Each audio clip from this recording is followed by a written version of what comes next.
Hello बच्चों, आज मैं आप लोगों को क्लास 10th का जो आपका चैप्टर नंबर 1 है ना, रियल नंबर्स, इसको जो आपको गवर्नमेंट स्कूल से सपोर्ट मटेरियल की बुक मिलती है ना, उस बुक से कराने वाली हूँ। चैप्टर हम ऑलरेडी कर चुके हैं, सिर्फ एक आज लास्ट की क्लास रह रही है जिसमें हमारे को क्वेश्चन नंबर 46 से स्टार्ट करना है। लास्ट हमारे पास क्वेश्चन कितने हैं, इसमें 52 है। तो बस आज की क्लास में हम इस चैप्टर को कंप्लीट कर देते हैं। ऊपर के क्वेश्चन चैनल पर अपलोड है, साथ के साथ इस बुक के और भी चैप्टर्स के सॉल्यूशन चैनल पे अपलोड है, प्लेलिस्ट बनी, आप वहाँ से कर सकते हैं। ठीक है, तो चलिए स्टार्ट करते हैं हम अपने क्वेश्चन। कह रहे हैं यहाँ पर आपसे क्वेश्चन में, a street shopkeeper prepare 396 gulab jamun and 342 rasgullas. He pack them in combination, each container consist of either gulab jamun और rasgullas but have equal number of pieces.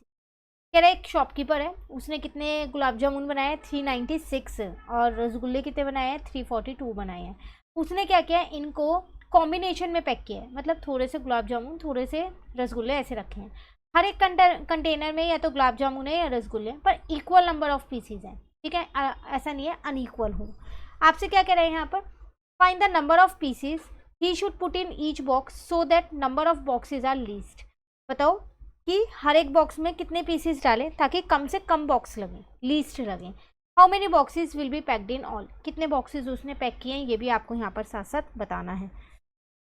तो मुझे नंबर ऑफ बॉक्सेस निकालना है। देखो आपसे कह रहा है कि कम से कम बॉक्सेस लगे, तो इसका मतलब आप उसमें ज़्यादा से ज़्यादा गुलाब जामुन और रसगुल्ला डालोगे ना, तभी तो कम से कम बॉक्सेस लगेंगे। अब बच्चे क्या करते हैं, यहाँ पर लीस्ट देख लेते हैं और एलसीएम निकाल देते हैं, पर गलत है। इस केस में एचसीएफ निकलेगा। क्यों भाई, हाईएस्ट कॉमन फैक्टर क्यों निकलेगा? ज़्यादा से ज़्यादा गुलाब जामुन और रसगुल्ला डालोगे तभी कम से कम बॉक्स लगेगा, है ना। तो आप एचसीएफ या एलसीएम इनका निकाल रहे हो, तो ये तो आपको ज़्यादा से ज़्यादा डालने हैं ना बॉक्स के अंदर, तो इसका मतलब हमें क्या करना है, इन दोनों का पहले एचसीएफ निकालना है। तो चलो यहाँ पर करते हैं। तो एचसीएफ ऑफ 396 एंड 342, पहले प्राइम फैक्टराइजेशन निकालने पड़ेंगे। तो 396 जो है लास्ट में 6 लग रहा है, तो 2 की टेबल में आता है आपके पास 198 पे आता है। ठीक है, अगेन ये आपके पास 2 की टेबल में आता है, तो वो आता है आपके पास 99 पे। अब ये 3 की टेबल में आता है 33 पे, देन 3 की टेबल में ये आता है 11 पे, 11 बन जा। ऐसे 342 के देख लेते हैं। फिर दोबारा ये आपके पास 2 की टेबल में आता है क्योंकि इसके लास्ट में 2 है। अब ये 3 की टेबल में आएगा, 57 पे आता है। अभी भी आपके पास 3 की टेबल में आता है 19 पे, 19 बन जा। एचसीएफ आपके पास होता है जो भी इनमें कॉमन होता है। तो अगर मैं कॉमन देखूँ, दोनों में एक 2 है, एक 3 है और एक 3 है। ठीक है, तो मतलब 2 इंटू 3 इंटू 3, तो एचसीएफ आ गया मेरे पास 18। लेकिन मेरे को खाली इसमें एचसीएफ फाइंड नहीं करना है, मुझे तो ये बताना था कितने बॉक्सेस चाहिए। तो नंबर ऑफ बॉक्सेस अब हम निकालेंगे कैसे। तो 396 को भी 18 से डिवाइड कर दो, ठीक है, प्लस 342 को भी 18 से डिवाइड कर दो, तभी तो पता चलेगा इसके कितने बॉक्स चाहिए और इसके कितने, दोनों को जोड़ दो तो उतने बॉक्स आपको चाहिएंगे। तो 396 को 18 से करोगे तो 22 आएगा, और 342 को 18 से करोगे तो 19 आएगा। इसका मतलब टोटल आपको 41 बॉक्सेस चाहिएंगे, कम से कम 41 बॉक्सेस तो चाहिए ही इन सारे रसगुल्लों को और गुलाब जामुन को उसके अंदर डालने के लिए। क्लियर हुआ? तो कभी भी ये देख के क्वेश्चन में कि लीस्ट है वो है, खाली उसी के अकॉर्डिंग ही क्वेश्चंस को मत करना, क्वेश्चन को समझना भी कि एग्जैक्टली वो आपको क्या कह रहे हैं। ठीक है, चलिए आते हैं क्वेश्चन नंबर 47 पे। यहाँ आपसे क्या कह रहे हैं, find the number nearest to, यहाँ पर देखो नियरेस्ट में बताना है, तो ये नहीं है कि राउंड ऑफ करना है, पहले पूरा क्वेश्चन अच्छे से समझना। ठीक है, nearest to 1,10,000 but greater than 1 lakh which is exactly divisible by 815 and 21।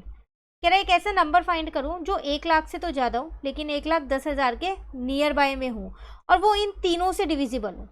आपको ऐसा नंबर निकालना है। क्वेश्चन क्लियर हो गया? अब देखो सबसे पहली बात हम क्या करते हैं, इन तीनों का लीस्ट कॉमन फैक्टर निकालते हैं, तीनों का है कौन सा। तो उसके लिए मुझे एलसीएम निकालना पड़ेगा, तो यहाँ पर करते हैं इस क्वेश्चन को। तो मेरे पास है एलसीएम ऑफ 8, 15 एंड 21 है शायद।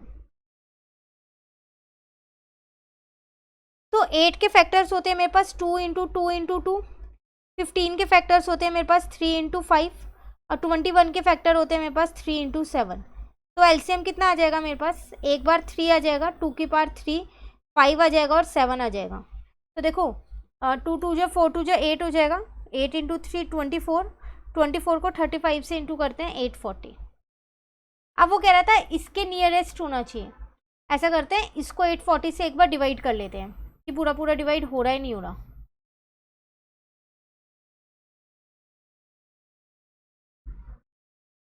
ठीक है ना। अब देखो कैसे डिवाइड करेंगे, कौन सा नंबर हमें यहाँ पर लेना पड़ेगा। तो 1 पे तो ये नहीं जाएगा। अगर हम इसकी 4 डिजिट लेते हैं, 2 पे इससे बड़ा हो जाएगा तो ये 1 पे ही जाएगा। ऐसा करो, इस नंबर को ना बिना कॉमा के लिख लो। तो मैंने यहाँ पर लिख दिया 840। ठीक है, आपके पास बचा माइनस करके 260। 4 डिजिट्स मेरी यूज़ हो चुके हैं, ये वाली डिजिट मैंने नीचे लिखी। अब अगर मैं 840 इंटू 3 देखूँ तो वही जा रहा है मेरा यहाँ पर 2520। नॉर्मल डिवाइड कर दूँ जैसे डिवाइड होता है, और कुछ नहीं कर रही।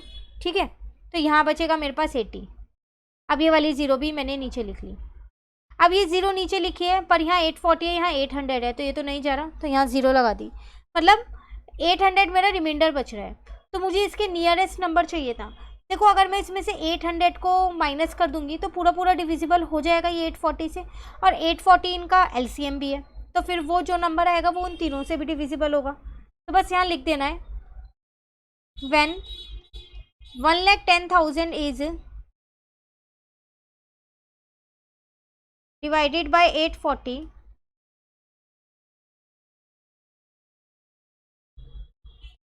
the remainder that is obtained is 800। तो माइनस करके आ जाएगा। तो so required number is equals to, minus कर दो उसमें से 800। तो ये वो ऐसा नंबर है 1,10,000 के नियर बाय में जो 8, 15 और 21 तीनों से ही डिविजिबल है। क्लियर? इंपॉर्टेंट क्वेश्चन है, अच्छे से कर लेना, दिक्कत लगे आप कमेंट करके पूछ लेना। चलिए 48 पे आते हैं। कह रहे हैं in a seminar the number of participant in Hindi, English and maths are 60, 84 एंड 108 respectively. Find the minimum number of room required if each room the same number of participants are to be seated and all of them being of the same subject। देखो कह रहा है एक seminar है जिस 3 subject का, English, Hindi, maths का, तीनों के स्टूडेंट्स दे रखे हैं जिन्होंने पार्टिसिपेट किया है। अब इन स्टूडेंट्स को आप एक रूम में भी बिठाओगे, 1, 2, 3 जितने भी रूम लगेंगे उनमें बिठाओगे। तो आपसे कह रहा है मिनिमम नंबर ऑफ रूम बताओ कितने चाहिए। अगर आप क्या करोगे, हर एक रूम में सेम नंबर ऑफ पार्टिसिपेंट बिठा रहे हो और सेम सब्जेक्ट के बिठा रहे हो। जैसे अगर फर्स्ट रूम में इंग्लिश के 10 बिठाए हैं तो सेकंड रूम में हिंदी के 10 ही बिठाओगे, 10 से ज़्यादा नहीं बिठाओगे। पर आपसे कह रहा है मिनिमम नंबर ऑफ रूम्स निकालो। तो सबसे कम रूम तो तभी निकलेंगे ना जब आप एक रूम में ज़्यादा से ज़्यादा बच्चों को बिठा दोगे, तभी तो रूम कम लगेंगे। अगर आप रूम में बच्चों को कम बिठाओगे तो ज़्यादा रूम लगेंगे, है ना। तो मुझे मिनिमम नंबर ऑफ रूम्स यहाँ पर निकालना है। तो अगेन कंफ्यूज नहीं होइएगा कि इसमें आपको क्या करना है, यहाँ पर एलसीएम निकालना है, नहीं, यहाँ आपको एचसीएफ ही निकालना है। क्यों? क्योंकि वो आपसे कह रहे हैं रूम मिनिमम बताओ। मिनिमम रूम तभी होंगे जब बच्चे ज़्यादा से ज़्यादा बैठेंगे, और मुझे यहाँ पर ये बच्चे ही दे रखे हैं 60, 84 एंड 108, है ना। तो चलो निकालते हैं इनका एचसीएफ यहाँ।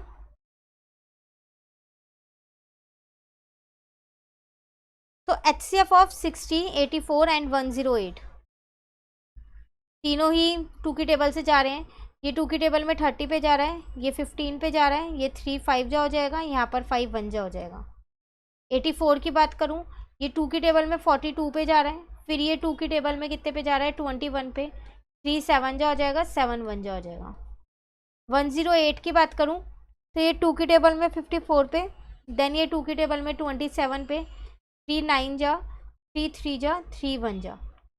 एचसीएफ की बात करूँ तो जो इनमें कॉमन होता है, तो तीनों में मुझे एक एक 2 कॉमन दिख रहा है, फिर एक 2 यहाँ पर भी कॉमन दिख रहा है, एक 3 कॉमन दिख रहा है, इसके अलावा कुछ नहीं दिख रहा, नहीं मिला। तो बस यही है इसका मतलब, 2 इंटू 2 इंटू 3 तो 12 आ गया। तो ये 12 आया है आपके पास जितने पार्टिसिपेंट होंगे। अब आपको रूम कितने चाहिए वो निकालना था। तो number of rooms required 60 plus 84 plus 108 divided by 12 कर दूँ। जैसे भी ऊपर क्वेश्चन क्या है ना, रसगुल्ले वाला, वही सेम है, बस यहाँ रूम दे दिया है और कुछ नहीं है। तो अगर आप इन तीनों को प्लस करोगे, अब यहाँ एक छोटा सा क्वेश्चन आप लोगों के माइंड में आ रहा होगा, जो कि मैं भी आपको इस क्वेश्चन को करने के बाद बताती हूँ, ठीक है। 252 डिवाइडेड बाय हो जाएगा आपके पास 12, इसको 12 से डिवाइड कर दो तो आ गया 21। तो कितने रूम्स आपको चाहिएंगे टोटल? 21 रूम्स आपको यहाँ चाहिएंगे, ठीक है।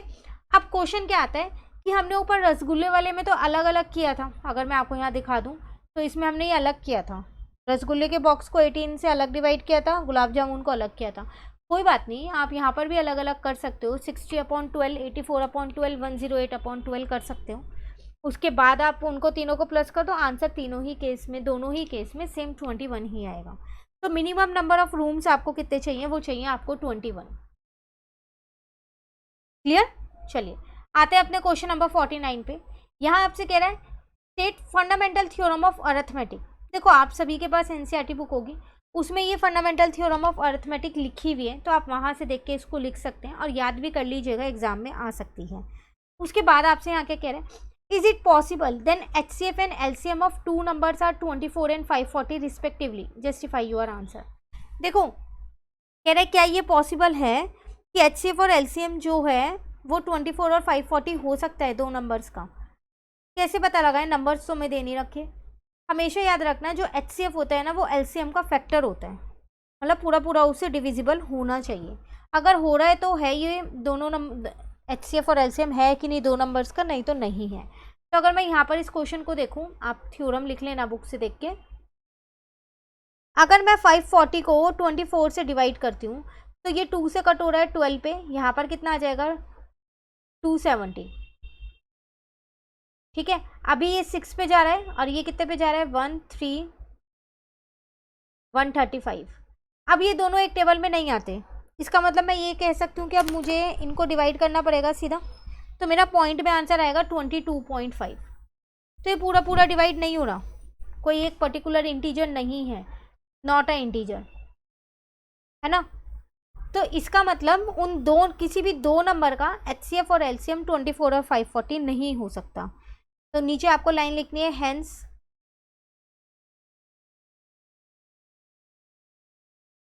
Two numbers can not have HCF and LCM as 24 and 540 respectively. Clear? हमेशा ध्यान रखना कि जो HCF होता है वो LCM का फैक्टर होता है, तभी वो दो नंबर्स का HCF और LCM हो सकते हैं, वरना नहीं होंगे, ठीक है। चलिए 50 क्वेश्चन में आपसे क्या कह रहे हैं यहाँ पर, find the smallest number which when increase by 20 is exactly divisible bye 90 and 114, is LCM a multiple of 114। कह रहे हैं एक ऐसा स्मॉलेस्ट नंबर बताओ जिसको अगर आप 20 से इंक्रीज कर दो तो वो इन दोनों से एग्जैक्टली डिविजिबल हो। ऐसा क्वेश्चन हमने इसी बुक में ऊपर भी कर रखा है, कोई एक क्वेश्चन, ठीक है। तो सबसे पहली बात, इनका सबसे लीस्ट कॉमन फैक्टर मुझे देखना पड़ेगा, दोनों का है कौन सा, 90 और 114 का, है ना। तो यहाँ लिख देते हैं LCM ऑफ 90 एंड 144 है या 144 है, 144 है, सॉरी मैं उसको 114 ही रीड कर रही थी। तो ये 2 की टेबल में 45 पे आता है, देन इसको हम 3 से कर सकते हैं, 15 पे आता है, 3 5 जा हो जाएगा और 5 1 जा हो जाएगा। 144 देखूं तो ये 2 की टेबल में 72 पे आता है, फिर ये 2 की टेबल में 36 पे आता है, ठीक है। अभी भी ये 2 की टेबल से जा रहा है 18 पे, देन ये 2 की टेबल में अभी भी 9 पे जा रहा है, अब नहीं जाएगा, 3 की टेबल से भेजते हैं। तो LCM कितना आ जाएगा आपके पास, देखो पहले यहाँ लिख लो, 90 के जो फैक्टर्स आए हैं वो आए हैं 2 × 3 × 3 × 5। अब 144 के जो फैक्टर्स आए हैं वो आए हैं आपके पास 2 × 2 × 2 × 2 × 3 × 3। तो LCM आपके पास कितना आ जाएगा यहाँ पर, 2 कितनी बार है 1 2 3 4, तो 2 की पावर 4 आ जाएगा, 3 की पावर 2 आ जाएगा और 5 आ जाएगा, ठीक है। अब 2 2 जा 4 2 जा 8 2 जा 16 हो जाएगा और 3 3 जा 9 हो जाएगा और इंटू में 5, तो 720 आपके पास आ जाएगा। पर यहाँ पर आपसे एक चीज़ कह रहा था विच वेन इंक्रीज बाय 20, अगर आप 20 से इंक्रीज कर दो तो वो एग्जैक्टली डिविजिबल हो। तो रिक्वायर्ड नंबर आप निकालोगे कैसे, 720 माइनस 20, तो ये 700 वो नंबर है जिसको आप 20 से बढ़ा दोगे तो वो इन दोनों से डिविजिबल होगा। इंक्रीज का मतलब हर बार ये नहीं है प्लस करना है, ये जो मैंने ऊपर आपको एक ऐसे ही सेम क्वेश्चन कराया था उसमें पूरा समझाया है कि क्यों हमने प्लस नहीं किया और क्यों माइनस किया। क्लियर हुआ। लेकिन अभी यहाँ पर आपसे एक और क्वेश्चन भी पूछ रहे हैं, और वो क्या पूछ रहे हैं, is LCM a multiple of 144, जो आपका एलसीएम आया है क्या वो 144 का मल्टीपल है। बिल्कुल, आपने इन्हीं दोनों का एलसीएम तो निकाला है तो वो तो उसका मल्टीपल होगा ही। यस, एलसीएम इज अ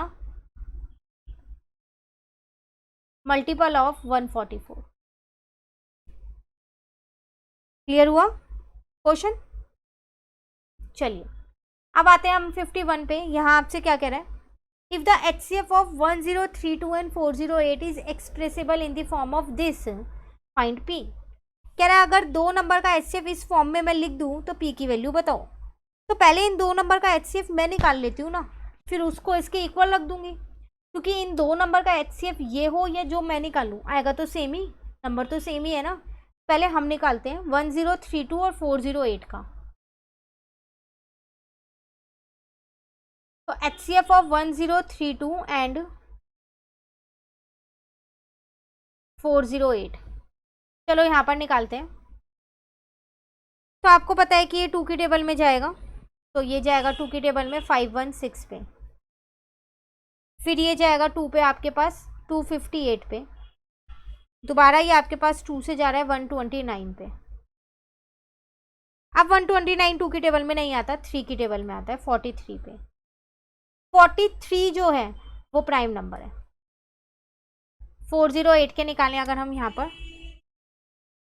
तो ये 2 पे जा रहा है 204 पे, फिर दोबारा ये 2 पे जा रहा है 102 पे, फिर ये 2 पे जा रहा है 51 पे, अब ये 3 पे जा रहा है 17 पे।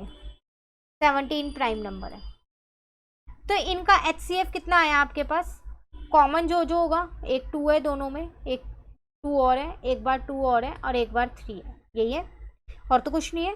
तो 2 इंटू 2 इंटू 2 इंटू 3, तो 2 2 जा 4 2 जा 8, 8 इंटू में 3 24। अब अकॉर्डिंग टू क्वेश्चन मेरे को जो HCF दे रखा है वो कितना दे रखा है, 1032P माइनस 408 इंटू 5 दे रखा है।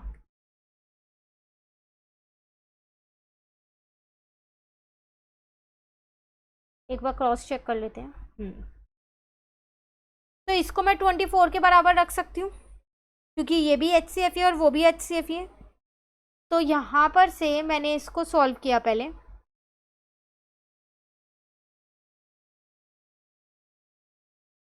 और इसको दूसरी साइड ले आई तो प्लस का हो गया।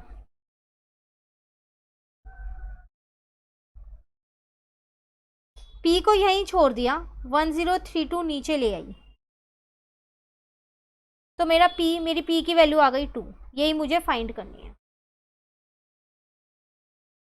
क्लियर हुआ। चलिए एक last question, then chapter complete इस बुक से। The LCM of 2 number is 14 time their HCF। दो नंबर का जो भी एलसीएम है ना वो 14 गुना है HCF के, ठीक है। The sum of LCM and HCF is 600। इन दोनों का सम दे रखा है 600। If one number is 280 find the other. तो अगर एक नंबर 280 है तो दूसरा फाइंड करो। क्वेश्चन में वही लगेगा, HCF और LCM का कंसेप्ट, सिर्फ चीज़ों को घुमा दिया है। देखो क्या कह रहा है आपसे यहाँ, जो LCM है वो 14 टाइम्स है HCF के। एक तो ये आपको यहाँ गिवन है, दूसरा आपको गिवन है इन दोनों का जो सम है LCM और HCF का वो कितना गिवन है आपको, 600 गिवन है। तो क्या यहाँ से आप HCF और LCM निकाल सकते हो, बिल्कुल। देखो इसको ऐसे ही रहने दो, इसकी जगह 14 HCF लिख दो, ऊपर से देख के लिख सकते हो। तो ये हो गया 15 HCF। 15 को नीचे ले आओ, HCF को वहीं छोड़ दो। 600 जो है आपके पास इजीली 15 की टेबल में आता है, तो 40 आ गया आपके पास HCF। एलसीएम कैसे निकलेगा, 14 HCF था वो, तो 14 इंटू में 40 आ जाएगा, है ना, तो वो आ जाएगा 560, दोनों निकल गए। अब आपको पता है कि HCF इंटू में LCM जो है वो किसके बराबर होता है, A इंटू बी के, प्रोडक्ट ऑफ टू नंबर के। ये 40 है मेरे पास, ये 560 है मेरे पास। एक नंबर क्वेश्चन में 280 दे रखा है मुझे, दूसरा मुझे फाइंड करना है, तो कर सकती हूँ 40 इंटू में 560 divided by 280 is equals to B. 0 से 0 कट कर दिया, 4 से इसे कट किया, 7 आ गया, ठीक है। अब 560 आपको पता है 7 की टेबल में आता ही आता है, ये 80 पे जा रहा है, बी आ गया 80, तो अदर नंबर आपका क्या निकल गया, वो निकल गया 80। हुआ क्लियर, ये था क्वेश्चन 52। तो इसी के साथ हमारा ये चैप्टर कंप्लीट हो गया है। सारे क्वेश्चंस चैनल पे अपलोड है, वहाँ से कर लीजिएगा। कहीं भी डाउट लगे पूछ लीजिएगा कमेंट करके। वीडियो अच्छी लगे लाइक ज़रूर कीजिएगा और अपने फ्रेंड्स के साथ भी शेयर कीजिएगा। और अगर अभी तक चैनल नहीं सब्सक्राइब किया है तो उसको भी सब्सक्राइब कर लीजिएगा। Thank you, have a nice day.